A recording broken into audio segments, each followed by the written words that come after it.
I've been doing it for a long time. So in a sense, I suppose I have a little bit of an advantage in the fact that I started when I was a child. And but I was able to make the transition into being a teenager and then an adult, which there's very few of us. Yes. So. What did you start out with? What were some of your early... Well, I was the Kellogg's girl. I did Kellogg's commercials. I didn't know that. Yes, and I kissed Beaver. I was Violet Rutherford in Leave It to Beaver.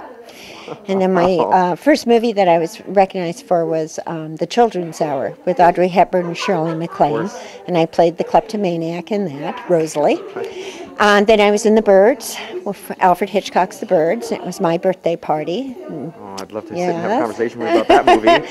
And then later on, I was in Going South and Alien, the original Alien, An Invasion of the Body Snatchers, the one with Donald Sutherland and Brooke Adams and Jeff Goldblum. And then I did The Witches of Eastwick, the movie. And I'm now on the series Eastwick, which is on, I might as well plug it, ABC, and Wednesday nights at 10. And so, yeah, I've done a lot of stuff. And you were mentioning about auditions and things like that. You still have to audition. I mean, very rarely, there was a period of time when they would call you and ask you to do stuff. But the competition's too heavy out there. So now we go in and we read for everything. And rejection can be hideous. I have many friends that were great actresses, and they now are like social workers at Fairfax High and stuff like that. Sometimes it's good to have a second job. We all waited tables. Yes, of course. And I started a design business, which I do also. So that in those downtimes that you have some income. And if it's truly what you want to do, I would suggest studying. Get some training behind you and stick with it, and believe me, it can be very hurtful.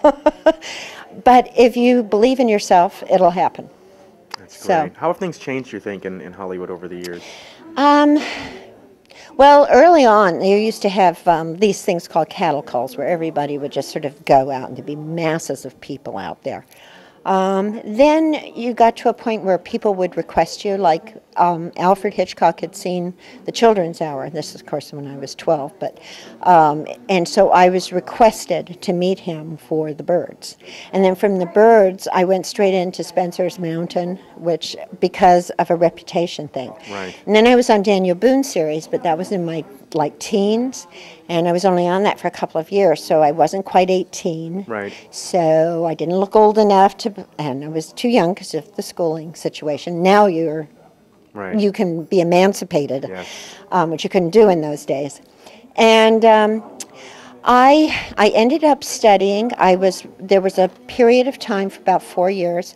I studied with Jack Garfine, who I don't know whether I think he lives in Paris now, but he was part of the original group theater. And I did that for 3 years. And I waited tables so I could afford to go to my classes. And then I studied with Viola Spolin's Stephen Book was our teacher for 6 months of improv, just to get myself out of, settling into sort of the method. And then I moved to Europe. I'm British, so I had that advantage. I just saved my money and moved over there, and I was lucky enough to get a movie called Inserts over there with Richard Dreyfuss and Bob Hoskins' first movie. And I came back here, and things just started picking up. Going South I got as a result of Inserts. Jack Nicholson, I've done 3 movies with Jack, and he's just absolutely fabulous and the best. So, I mean, I have a lot of people that are on my side, but still, it's a look, it's whatever they're looking for at that time. And so now I'm on Eastwick, which is great, and I'm the only person from the original movie that's in it. So, and I play this sort of very eccentric witch, and it's great.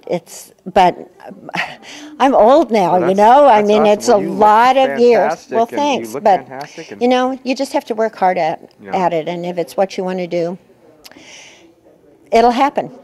Well, you always want to do your best. You always want to you have the eye on the prize there. I love going on set. It's like a whole village of people, and especially if it's a great, happy group of people, because you're working long hours with these people. And that's one thing that's really nice about Eastwick. We work really long hours, but wow, no egos going on there. What's long hours? What's an average day for you there? Oh, well, you can work, well, all right, an example. I worked, I went in at 6 o'clock one night, and I worked till 6 in the morning. And then I had a forced turnaround, and I went back at 3:45 in the afternoon and worked until 5:30 in the morning.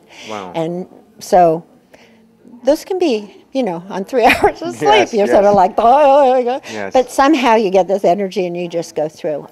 It's not always like that. I mean, there's days that I have off. Yeah. But they can be long, and I don't know. It's just... Do you ever get a feeling when you're working on a project that it's going to be a good one, that it's going to be big, that people are really going to understand it? Oh, absolutely. Or there's some that you've worked on that you think, oh, this is going to be great. And no, nothing happens with them. And then there's other ones that you think, oh, God, and they become big. Yeah. Well, working with like Jack Nicholson, those he's movies are going to typically... He's the best. Hi, I'm Veronica Cartwright, and you should check out exploretalent.com.